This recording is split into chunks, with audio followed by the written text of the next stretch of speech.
Okay, hello and welcome to episode 27 of Scratch Social, where neither of your hosts play off Scratch. Paddy, you're probably the closest person to Scratch. You had a couple of good golf games over the weekend. Talk to me. A couple. Yeah, Scratch Social. Like the name came from, like we want a golfing term, and we wanted to be for everybody. So how do we know the podcast is about golf? Scratch. We want to be for everybody. We're social about it. We are. It kind of rolled. Have you listened to Scratch Social this week? Rather than like bogey this or duff that or hook this or hook social. It's like hook social doesn't have this. Like it's pretty negative thinking straight off the bat. So we went with Scratch Social. Yeah, we had a couple of good games. We might get to that in a second after we cover a bit of golf news. It's a major week. It's kind of, I don't know. I was thinking about it on the train this morning. What are we going to talk about in the podcast today? It's like it's a major week. It's kind of crept up on us. It doesn't have the same. Like I think everybody's waiting for the golf season to start. The weeks and weeks and weeks. All the content comes up from the Masters, like 3-4 weeks. So there's a big ramp up to it, and there's the whole historic part of it. I don't feel there's been the same, waterfall of expectation around Aronimink and the major championship that's going to take part this week. I would agree. And it's funny you say that. And it seems to be the PGA Championship is always the one major that people would swap out. And as we said maybe 2 months ago, you'd put in the players. That is a major. There's just something about the PGA Championship. I don't know what it is. It just does not excite me that much. But it's good to see Rory back. It's good to see John Ram back playing. And, I think the field is absolutely incredible. There's a lot of there's a lot of golfers playing really, really well. This is the thing. I wouldn't be able to call it. We might do that in a minute. But before we do, I was thinking a lot about this because I keep hearing Aronimink. And I think that is one of the coolest names of a golf club ever. And I have a Pretty question cool. for Hard you. to pronounce. Hard to pronounce. Very But hard to pretty pronounce. Yeah. You gave a few goals there a few weeks ago, I remember, and we were cool.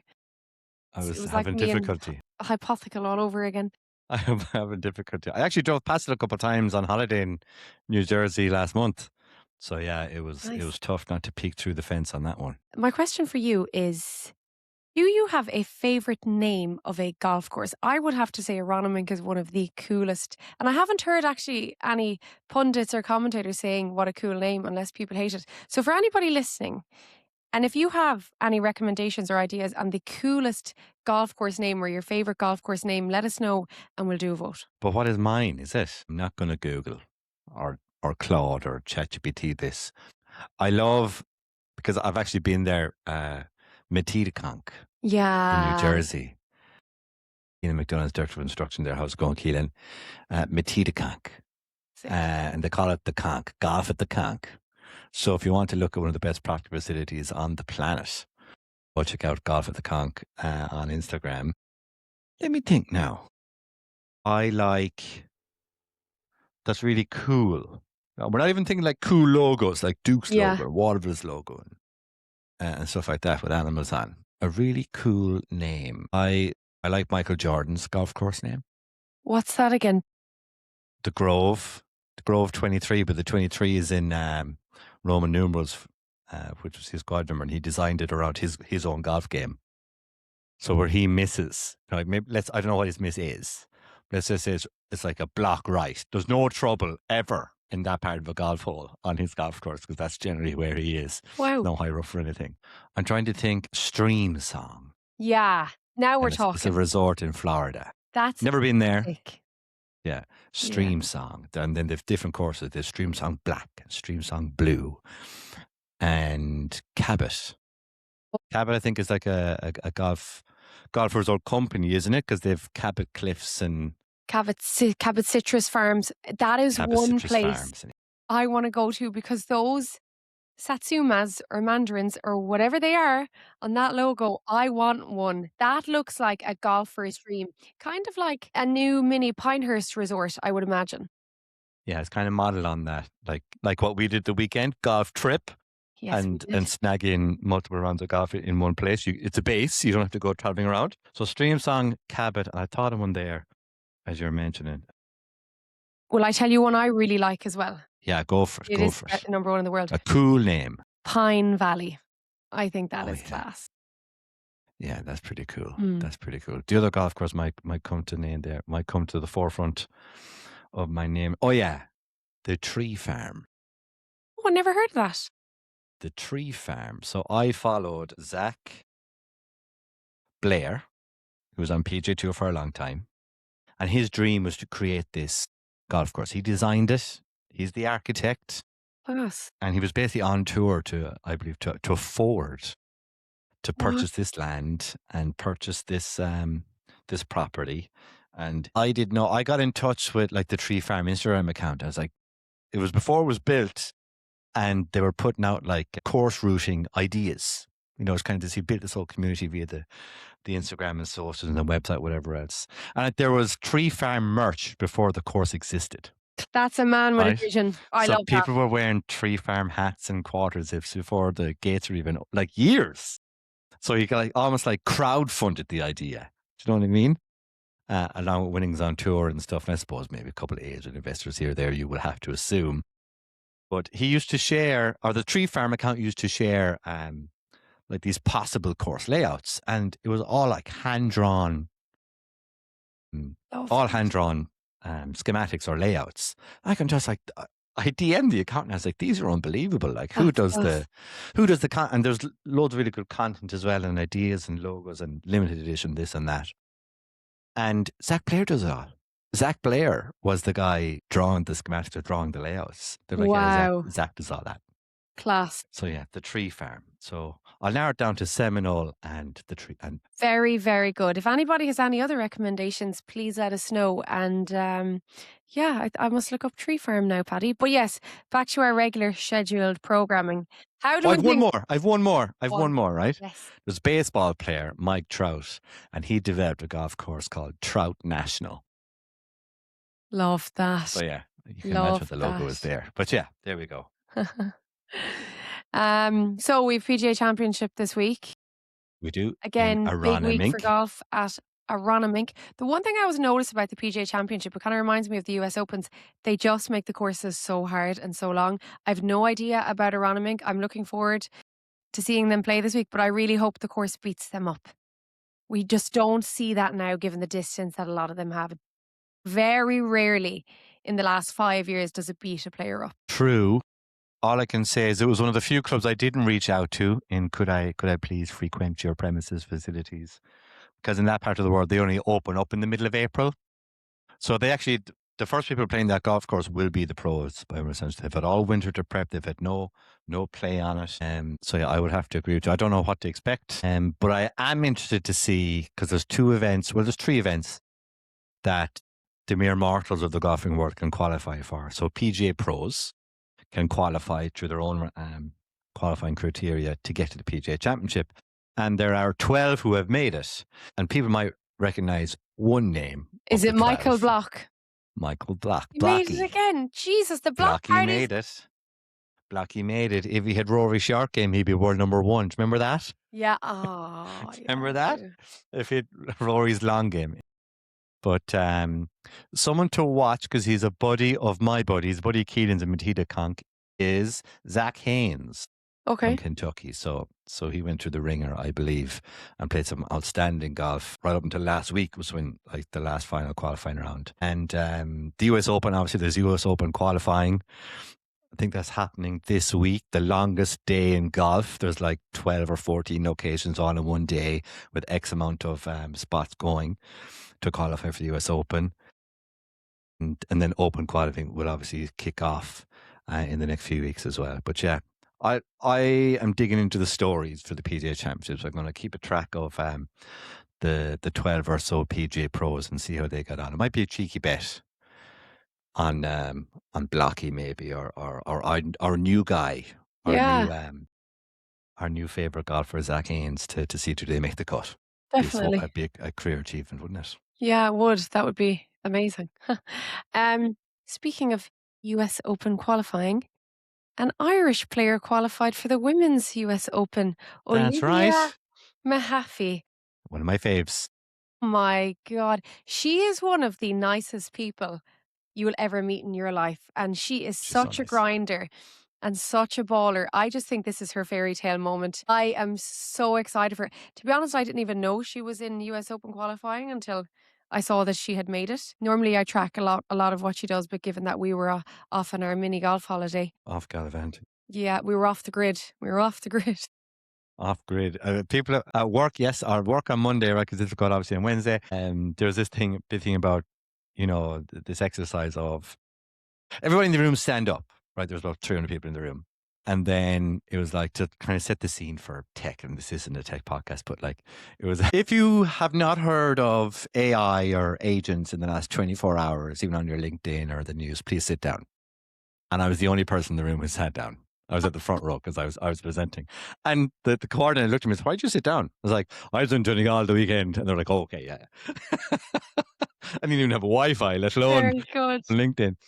But back to Olivia Mahaffey, I think Lauren mentioned it, of all the events she was looking forward to hopefully playing this year, and we'll be keeping track of that as well, was the US Open, because it's on in one of the historic amphitheaters of golf globally, and definitely in America, is in Riviera. Yeah. So I bet you, Olivia, bring the credit card, Miss Mahaffey, because that pro shop will get rinsed, I'd say, Yeah. Yeah. in Yeah. Riv. But delighted for her. Yeah, absolutely delighted. Oh, it's amazing. It's amazing. And we wish her well. And we're looking forward to seeing her play in Ireland as well over the summer. So that will be fab. And Paddy, I just think let's not leave our listeners waiting any longer. Let's talk about We got 9 minutes in or so, yeah. Let's talk about What'd our you do the amazing weekend? trip. What'd you do the weekend, Emer? I just drove about 1,000 kilometres crack? around Ireland. Very good. We went on our first ever golf trip to Donegal, and we played the beautiful Portsalon. That's right. I had never done deep research into Portsalon. I'd met Dara a couple of years ago in Florida at the PGA show, and I thought, God, he's a really nice guy. Dara's It the looks like they're director of golf doing, up there, yeah. yeah, they're doing great things over there up in Portsalon. Looked at a couple of photos and videos. Paddy, you had obviously done your research, and I I Googled actually, who designed it, yeah. you know what? Why did you pick Portsalon as our first trip? Because of all the courses in Ireland, it was the last one I had to play. And also I'm on the wait list now, but I've entered the Ulster Mid-Am, which is on in Portsalon a month from this week, so the 4th and 5th of June. Doesn't look like I'll get in. I'll have to drop about a full shot to have a hope of getting in. I think 0.2 is currently in the field. So yeah, it might go to 0.4, 0.5, but 1.8 is definitely not getting in.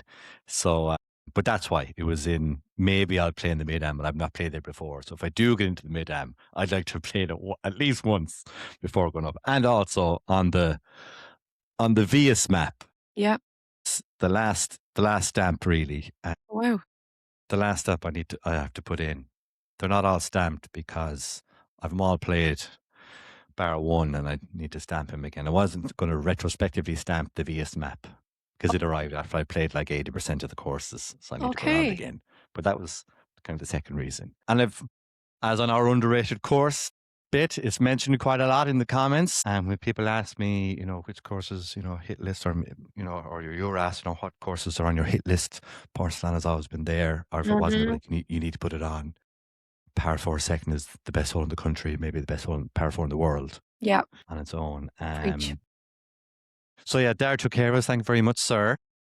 And it took 4 hours to get there, because I kind of left on a hit, kind of going home from work traffic, but it's about 3.5. Yeah, definitely. If you choose your departure time from Dublin Airport.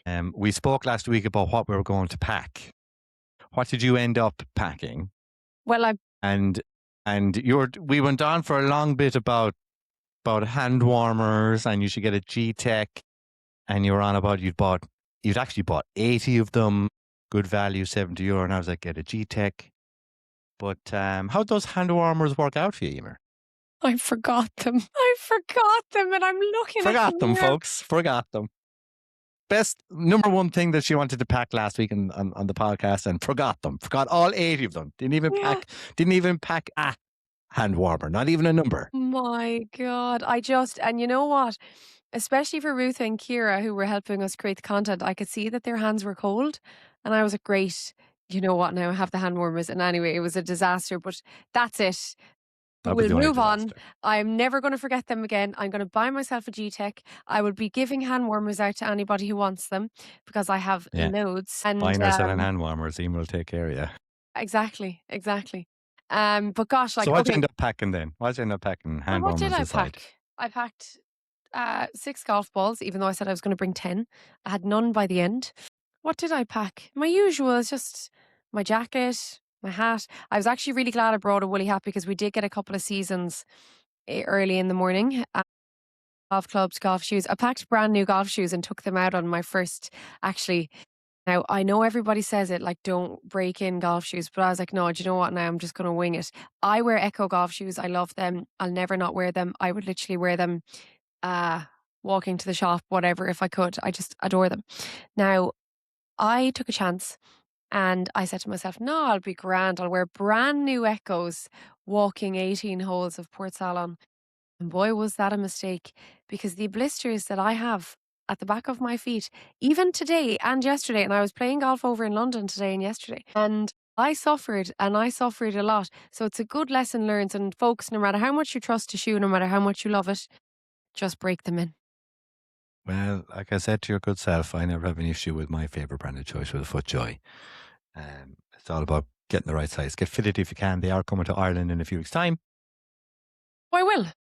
See those details on my socials. Yeah. I'm sure we might throw Sky Social there just so people know. Get fitted. I think 78% of people are wearing the wrong size shoe. Yeah. No matter what the brand is, they're wearing the wrong Yeah. size. But Yeah. so yeah, Portsalon. My deep research extended to designed by Pat Ruddy, and there's definitely shades of the European Club, which is no more, but would say for people who played the European Club, definitely with the first 5 or 6 holes, tight tee shots, loads of undulation. Holes are very much framed by the geography, by the topography around it, by the dunes on one side or the banks and swales with the favourites on the other, which was really nice. It's a very photogenic golf course. Oh my God, yes.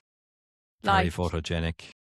It's sorry, I know I've cut across you, but I need to get this point across to our listeners. I was walking and I honestly felt like I was walking Royal County Down at times because of the black mountains behind you. It felt like they were staring at you your whole round, that they were like shielding you.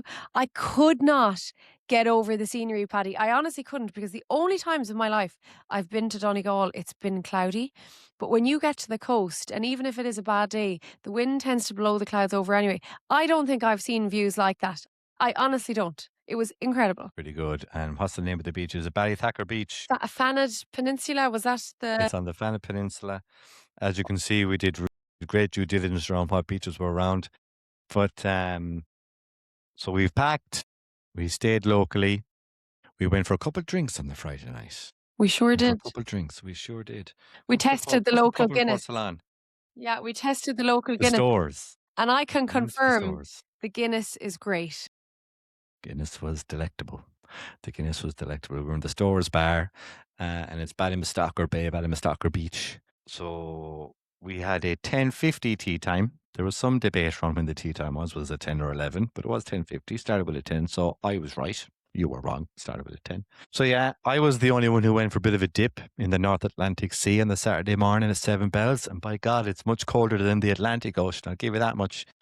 We'd lovely breakfast. Emer cooked the breakfast. I did. I did the mini shot the night before. Yeah, you did. And it was all very good. I suppose first, what was your first impressions of Portsalon? We drove past and you got a little glimpse on the Friday night. What was your first impressions before teeing up a golf ball? I think I actually said when we looked right, when we were driving down the hill and you see Portsalon on the right and then you see the beach, I actually just said, wow, because I could not believe the views. It just looked absolutely stunning. And I just, in that moment, I was so excited to tee off on the first hole because when we drove down that night to the stool, what's it called? The stores. The stores bar. Stores. When we drove down to the stores, you could just see the first fairway. And I was like, yes, bring it on. But it was a gorgeous evening. I was just really, really excited and pumped to play. What about you? Very good. Well, I got a glimpse of it the Friday night because I landed up. I was there for about 5 p.m. So I went for a little walk. I walked out the first 6 holes and kind of back the last 4. It's a golfer that goes out for 9 essentially and back for 9. There's a bit of up and down around the turn. So I was getting some pictures, getting of course photography, and kind of getting a view. And just as what I did, because over the first few holes, there's a couple of blind shots there. You'd want to know where you're going. So my first impression was, yeah, this is everything people have been saying to me. Because first hole is a blind second shot. You gotta walk 50 or 60 yards from the fairway to see where the pin is. Loads of undulation around the green. It was almost like a V. Yeah. A glacier built V almost on the way to the green.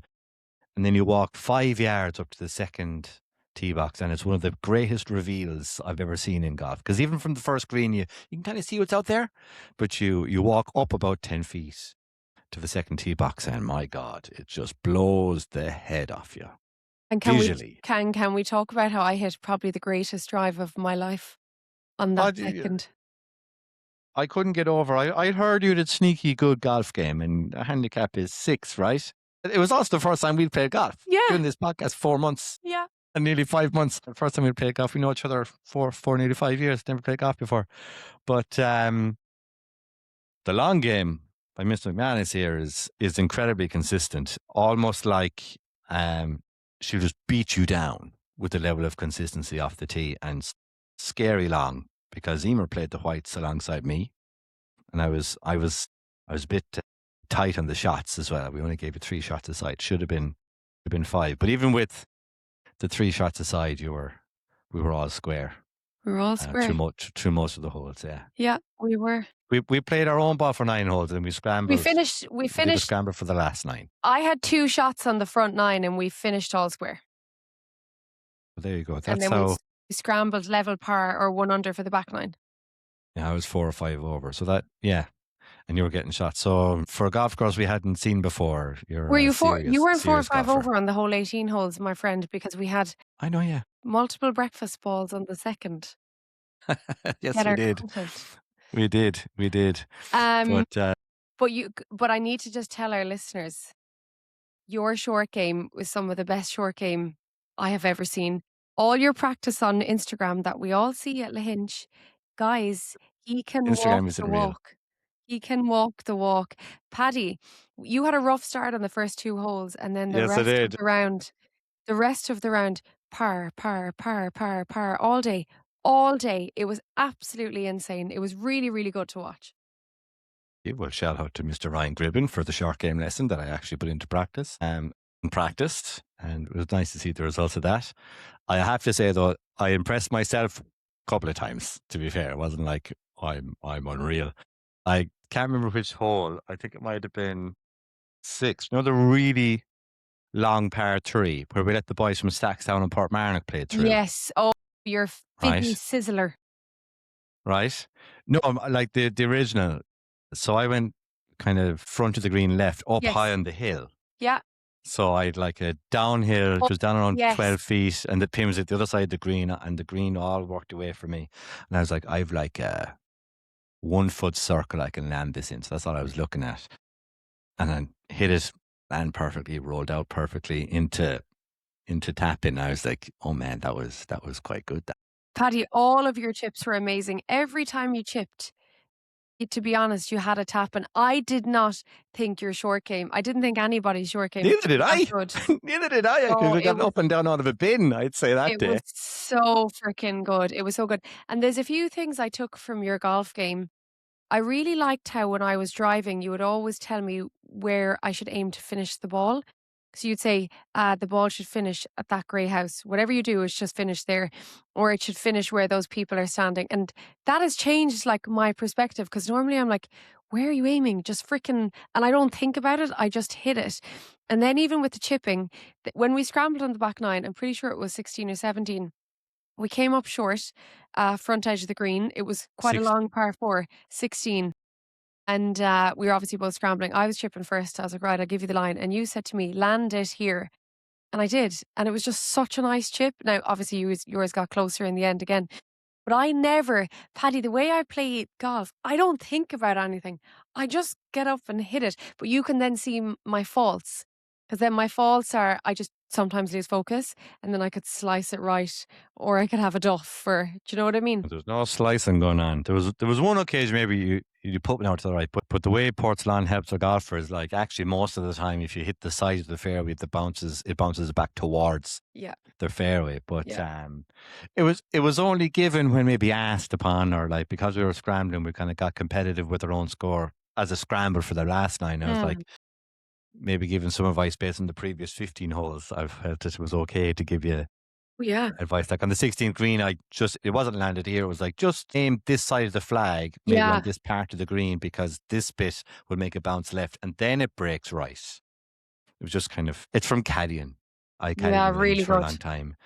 And when someone's paying and you're dependent on a tip, you want, good communication is key. And I got a really good lesson when I was about 15. At the 12th hole in the hinge, you can see the castle on the castle course in the distance. And that's generally the line all the caddies would say, started on the castle, started on the castle, started on the castle. And I gave that instruction kind of 3 times because I felt like my guy Chuck, wasn't listening to me. And he turned around and he goes, I'll start on the fucking castle, Paddy. Right? So he starts it on the castle. But the wind is like way right to left. And he hits it, if anyone knows the 12th and the hinge, it's OB left, like it's the beach. And he was on the beach because the poor man was hitting a high draw all day and the wind just Yeah, whipped it 50 yards left OB. And he turned around to me and goes, F you, Paddy, I started it on the castle. And he did. yeah, But the learning there is, Chuck, we want to finish the ball on the castle. So yeah, however you hit your drive, if people hit a high fade or a slice or a hook or whatever, that's what you want to finish because there's no wrong instruction there. mm, And if you put it anywhere else, well, success is deemed by where you finish the ball. yeah, While if you started it there, well, condition-wise, it could finish anywhere. yeah, Really, depending on what swing someone puts on the ball. yeah, So I still got the tip that day, though. So we yeah. were okay. So that's where that nugget came from. Finish it on this line. I definitely. And I also have to say another observation I made, and I was telling Kev this. You really don't take it seriously, and because you do practice a lot, just honestly, online the perception would be you're quite serious on the golf course. And everyone, just so you know, it is the absolute opposite. It's the I've crack, it's jokes, it's impressions of people, it's tips, helping. I have to say, I really, really enjoyed playing with you and I learned loads. no same. No, the same. Absolutely. I was kind of overwhelmed the first couple of holes with there was people like with Ruth and Kier taking pictures, and I was like, Jesus God, I need to play well. I need to play well here. Well, there's nothing like hitting one left of the seawall in Portsalon to kind of set your expectations back where they need to be. Yeah, And but when after you that, I figured was out the like, driver, it was all over. Like it was all over. yeah, It was all it took. I lost 4 holes in a row or something when you figured it out on 3. You were 2 up through 2, and then I started the mind game for a couple of holes, and the weak Limerick mind was just gone, gone. Oh, But it was no, good. it was a great day. It was a great day. Underrated course. If someone asks me for an underrated course ever, I don't think Portsalon is on the map enough. Mhm. I don't think it's on them. I think people are aware of it, that it's a golf course. They might know exactly where it is in some instances. It was really good to see 3-4 balls up from Dublin playing it, that they'd made a Yeah. point of leaving the pale, getting outside the M50. I don't know if they thought they needed to bring the passports to get that far, but they're actually really sound. Really I nice met a guys, bunch of yeah. them in Downings that night, and we had a few lemonades in the harbour bar. But it was really good to see like Irish tourism in action. But I cannot recommend Portsalon Golf Club highly enough. And can I just say, one of the best post golf meals you can get in that I believe it's new catering, Yeah. maybe with the last year or so, specializing in pizzas. I did pizza after doing some imagery the Friday night. It was fantastic.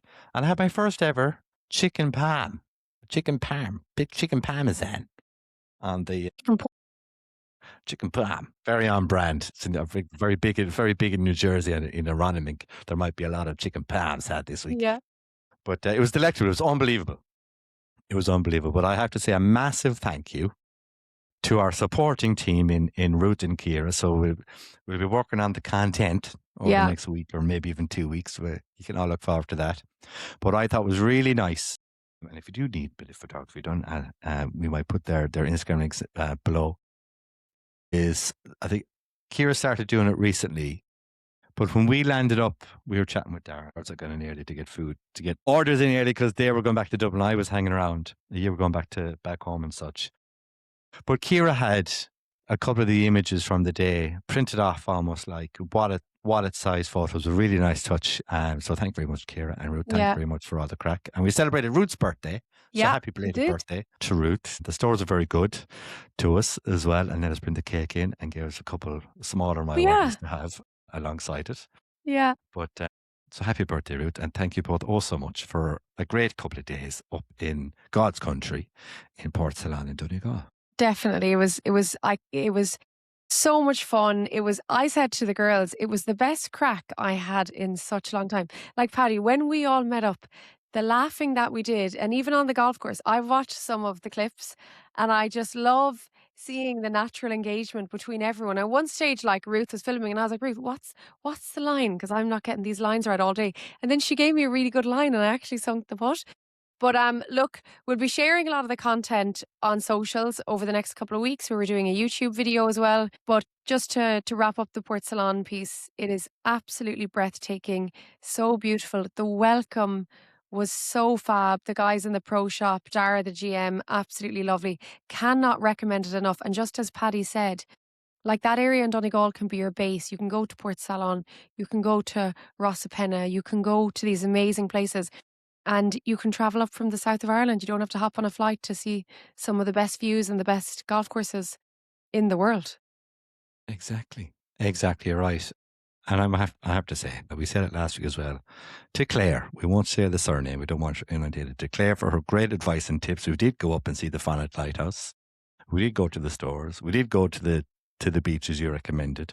So thank you very much. And there's nothing like a bit of local knowledge in these places. So I must say thanks to 18 Walsh who connected me with said Claire. So thank you, 18. Thank you, 18. There we go. So what did you do after that? We finished up around 4:00 in Portsalon. What was the rest of your week like? So we drove home. I dropped the girls to Dublin. We got 99s, had a full debrief. We sang to our heart's content. We sang our lungs off. It was amazing. And then on Sunday, I went to Sunningdale.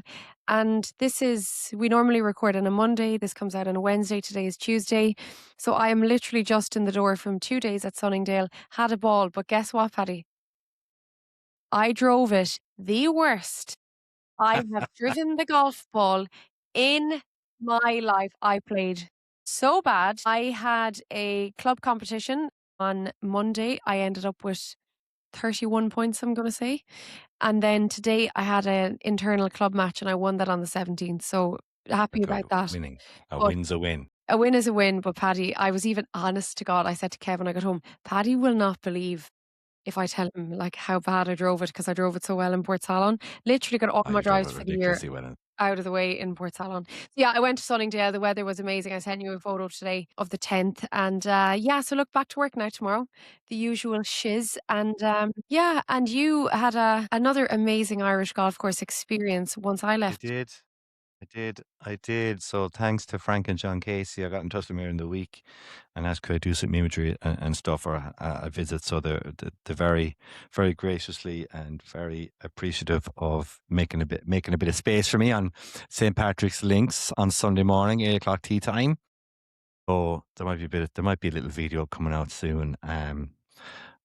After the Scratch Social stuff, I want everybody to go watch the Portsalon video. Hadn't played St. Patrick's in a couple of years. Normally I go up for the Scratch Cup with 7 or 8 friends, and we play the Scratch Cup, which is on Sandy Hills and Old Tom Morris. And generally, we've been lucky enough that the Scratch Cup has coincided with maybe the first day or first couple of days of St. Patrick's being open. It opens up from April through to kind of October. But I got to play it. I hadn't played it. It wasn't open last for the Scratch Cup, unfortunately for us. So it was 2 years since I played it. And I'm putting that as context because it's a new golf course. It was freshly opened in 2021. So there was that, it's a new golf course. There were some areas that needed a bed in, etc. Maybe the greens more so than tee to green. I believe in Tee to Green when I first played in 2021 was mind-blowingly good. Like it just flows, tees flow into fairways, flow into greens. There's no like hard lines between a tee box and the fairway. The cut just it's like a it's like a skin fade. So I don't have today. It's like a skin fade. It just gradually gets to fairway, which is gorgeous. So it's been a couple of years since I played it on. Oh my God. Like and I had a couple of good, I suppose, recency bias of good golf courses. So I played Portmarnock, like the best turf on the planet as a golf course. Kind of 3, maybe 4 weeks ago at this stage. And I was walking up past like St. Patrick's on one and chipping green on beside the first green, first tee, and I was like, this is different. This is like compact. It's, you know, you're bruising the ground. There's no digging. The turf facilitates the golf shot. It was perfect. It was. I would say it's comparable to the turf in Portmarnock. That's how good it was. Wow. That is how good it was. Didn't have a pet day. Had similar weather, kind of a club and a half-ish wind, sometimes up to 2. And there was a couple from Worplesdon out behind me, and there was a 4-wheeler. Not a lot of traffic, but every 3 or 4 holes we were in the vicinity of each other to have a chat in a tee box or whatever. And they were blown away by every hole. And I was looking if I played there 4 or 5 times. And they're like, every hole is just better than the last. You know, and they had played Port New and there 4 days. They'd played Port Rush, they played Port Stewart, and they were on Patrick's Links. They were head to toe. Gary did a good job on them because they were head to toe Port Rush on Sunday. Nice. Gary being the head pro in Port Rush. They definitely left a dime in his pro shop. But they didn't get the chance to meet them afterwards for a review because I had to get home to my wife and kids. But it just shows, I suppose, the quality of golf. Portsalon and Downings were 27 minutes apart. Yeah. And I was listening to Amble on the way. I wasn't speeding. I was listening to Amble. I was chilled out. Amble and Kingfisher all the way. Possibly the best albums to listen to in that part of the world. You couldn't get more Irish than driving around Donegal. But St. Patrick's Links, it's speechless. Do you know what I mean? It's tough to explain how good it is. And I got a couple of messages about Portsalon and about St. Patrick's Links. And it's about, everyone says it's so good. Like, what's so good about it? And when it comes to St. Patrick's Links, it's like the GAA. Like, nothing beats being there. You've got to go. You've got to go to understand. You've got to go to understand, because it's tough to explain. Like the conditioning, 5 stars. The hospitality, if you could give them 6 stars, I'd give them 6 stars. Wow. Do you know what I mean? Like in terms of a resort. They have 3 championship golf courses in one place. One is 46th in the world. Wow. I think there's 4 golf courses on the island of Ireland in the top 50 in the world, maybe 5. They have a lovely wooden panel in the pro shop in Rossapinna showing it's like Port Rush, Royal County Down, Lahinch, I think Ballybunnion's there, and St. Pat are in the top 50 in the world. But yeah, and as well, I got with gorgeous weather, perfect lighting for pictures. So I kind of see it on both fronts. And like, it's unbelievable to play on. It's unbelievable to take pictures on. And I shot 69. No witnesses, bar I have nearly every shot on video. Amazing. With clips and stuff. Amazing. But yeah, it came a day too late for me. It would have been nice to shoot under par. It's the lowest score I've ever shot in my life. I'm not surprised. Ever shot in my life. Yeah. Honestly, casually. I'm not giving you a big ego. Honestly, people, he's always practicing the short game online, and it genuinely works. So for anybody who wants to like be really good at golf or shoot 69, just do what he's doing, because I'm genuinely so inspired. My neighbour is cutting a green out in the grass outside, so I'll be practicing down here. But that makes me so excited, Paddy, because I'm playing in the summer solstice on the 21st of June. So I'm playing all 3 courses. Right. Yeah. That's yeah. Right. So there's you better have those echoes broken in by then. My God, absolutely. And my hand warmers for my 5 a.m. tea time. But I am so excited to see the pro shop and the merch, and to get the merch. One person did ask me, like, what are the best things? These are the questions I get, which are hilarious. And I love getting them because I answer every single message, unless you're abusing me. Anything. You get a bit of life advice. But the St. Patrick's gear is only available in the St. Patrick's shop. and there's no St. Patrick's gear in like the Rossapena Pavilion where the old Tom and Sandy Hills are. So I was asked, so what would you recommend buying? I was like, sure, what's the budget? Do you know what I mean? My wardrobe, I find it very hard. So when something is worn out and like it's nearly falling apart, I still find it very hard to shift that item if it's a Rossapena item out, because it's like it holds so many memories. That's how I remember. Of course, places. like this, your lowest round ever now. You know what I mean? Your lowest round ever there. I gave my card to Frank Casey afterwards, and I was like, I'll have to frame that. I want that back. And there's no witnesses, but I'm keeping it. Yeah, absolutely. I'm keeping that one. A hoodie's always good. Futcha hoodie, and they're nice and clean. The St. Patrick's logo's really clean. It's on the sleeve, so it's not here, so you can almost get away with it wearing it to work where I am. A snood is always good. The St. Patrick's tees are class. They're green, white, and gold. Nice. Someone up here? No, I have to go to the golf bag. But the merch is outrageously good. Yeah. So excited. As it was in Portsalon, by the way. Yeah, really nice. Paul McGinley's in Portsalon making changes. Mm-hmm. Mr. Donegal, Mr. Paul McGinley. Yeah. But they have, I spotted them years ago. There's a company in America called Blueprint Ball Prints or something like that. Blueprint Ball Prints. Is that what they're called? It is. Ballpark Blueprints is what they're called. And they're like course layouts on like blue and black. It's a really nice aesthetic. And I went into the process and thought, that's awesome. I'd love to have that and put it like, might get rid of these books and put up like a course schematic. But they're making changes to the whole. So it's like, I will have to it'll be a couple of years before you have a new one or whatever. But to all the PGA pros and whatever pro shop you are in, whether it's a Portsalon, a Cork Golf Club, or, whatever tier you think you're on, there's nothing like a good bit of swag, like that thing that another shop mightn't have. And I would recommend Ballpark Blueprints. Cool. It's something every member would love. I think every member of a golf club loves their own golf club. So something they'd love to have in their house is something like that. Cool. Check them out, folks. Check them out. They're not paying me. And they're not paying us. I just like telling people about nice things that they might want to have in their have a nice corner in their house or whatever. Yeah. But that has been our weekends. It's been a bit different this week on the podcast in terms of news. We covered a bit of news. We'll come back to Arana Mink. I'll pronounce it properly eventually. So Rory's gone not only from back-to-back Masters but he's going for back-to-back majors. Mm-hmm. I've no idea what the course is like, but based on form, who do you think is going to win this week? Or who's going to have a good week? Give me 2 or 3 players and I'm looking forward to watching how they perform this week. I'm looking forward to watching Alex Fitzpatrick. I am such a fan of him. I think he is fab.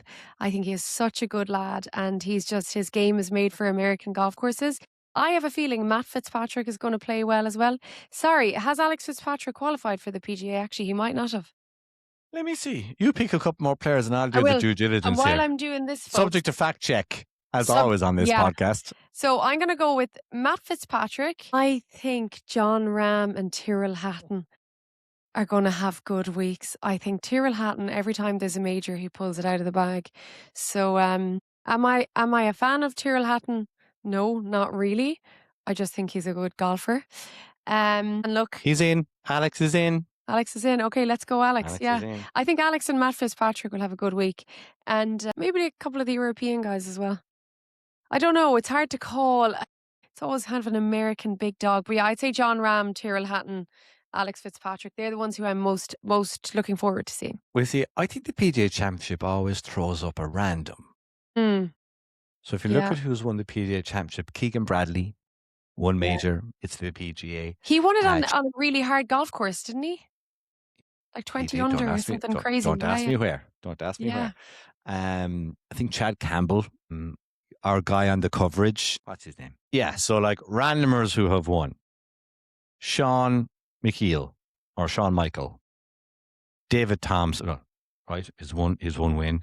Rich Beam, out of nowhere. Wow. An insurance salesman, almost turned golfer. Yang Jung-un, who beat Tiger in Hazeltine. Martin Keimer's only win. Now he was pretty high in the rankings. Keegan Bradley out of nowhere. Jason Duffner out of nowhere. It's the only major Justin Thomas knows how to win. He's won 2 of them.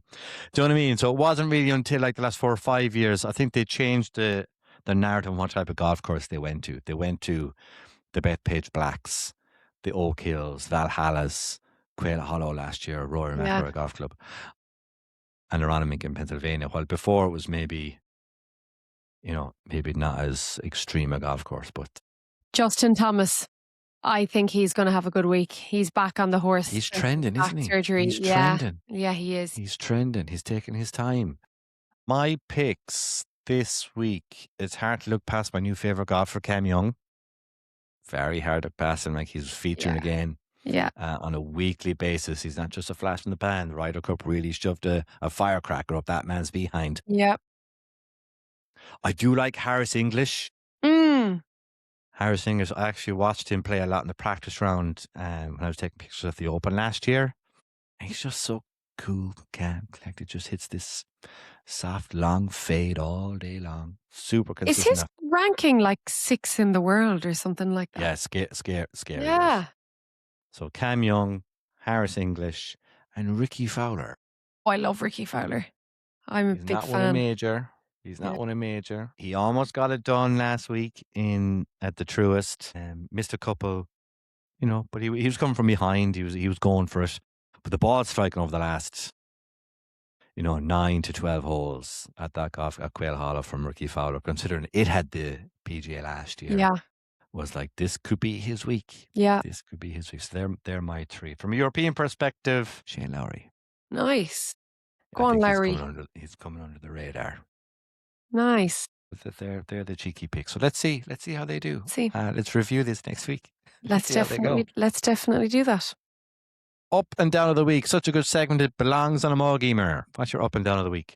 My up was our trip to Donegal. Had an absolute ball. I'm just really glad to know that, because we didn't really know how it was all going to go, but it just went so we didn't well. know if it'd be the end of the podcast, to be honest. It could have been the finish of it all. That's it. Genuinely. And we just had so much fun, and I can't wait for the next one.